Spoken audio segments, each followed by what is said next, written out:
Jean-Louis, encore une question de cette classe de CM2 de l'école de la rue Ampère à Paris. Peut-on comparer les prix d'un séjour au club Méditerranée de Cap Skirring avec les prix dans un centre de tourisme intégré pour la même durée? Oui, on peut bien les comparer. Le Club Med, d'abord, c'est une très grande structure qui organise des séjours qui vont avec le tout compris, donc qui n'a rien à voir avec un touriste qui viendrait donc en vol sec et ne serait-ce que quand il arrive sur place, d'essayer de trouver son gîte. Le Club Med, c'est des prix qui varient de 1800 € à 2000 €. Donc, par rapport à un touriste qui veut venir ici, qui prendrait donc un aller-retour à 790 €, et qui peut-être va loger dans les campements intégrés ou dans un hôtel de moins standing. Donc ça n'a rien à voir. Donc eux, ils viennent souvent sous forme de vol sec. Donc des gens qui sur place, après, ils prennent les options qui les concernent. Donc ce qui fait que il y a une énorme différence par rapport au Club Med où vous avez le tout compris, l'animation, les buffets et les spectacles. Jean-Louis, pour compléter cette enquête sur le tourisme intégré, est-ce qu'il y a un centre que nous pourrions visiter qui est mieux que les autres peut-être?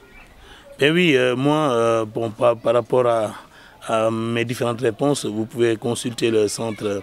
On a maintenant l'office du tourisme qui est carrément à Ziguinchor, avec un de ses représentants qui a fini de faire une tournée dans presque la totalité de la Casamance, donc M. Diouf, qui sera certainement prêt à vous accueillir.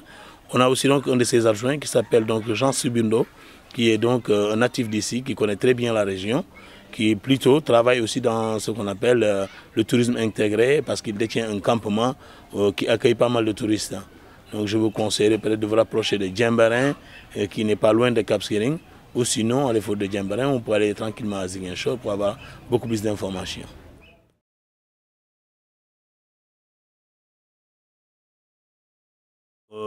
Pour découvrir la Casamance, il suffit simplement de descendre à l'aéroport. Rien qu'en faisant le tour avec l'avion, on a complètement toute cette végétation. Donc la Casamance, c'est vraiment un paysage qui varie d'un coin à un autre. Vous avez la mangrove, vous avez la forêt, vous avez la savane.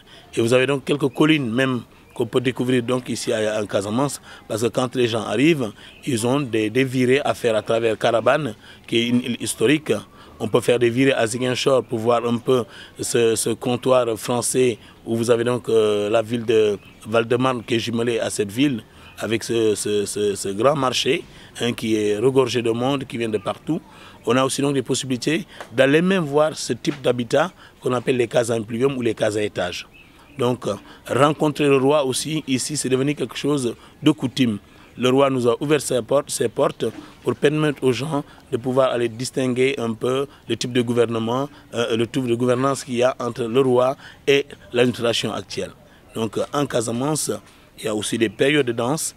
Des périodes de danse, je pense, c'est la période de récolte et qu'on y tombe. Donc c'est super.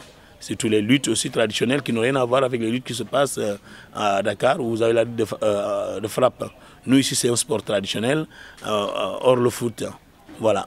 Donc on a plein de choses, plein de potentialités. On peut même aller pêcher. Rien que ne sachant pas pêcher, il suffit d'aller avec les hommes qu'il faut.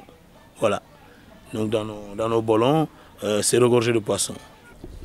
Merci Jean-Louis pour avoir répondu à ces questions de journaliste en herbe. Merci, merci Alain, c'est vraiment gentil. Mais je continue à dire aux gens, venez en Casamance, vous ne le regretterez pas.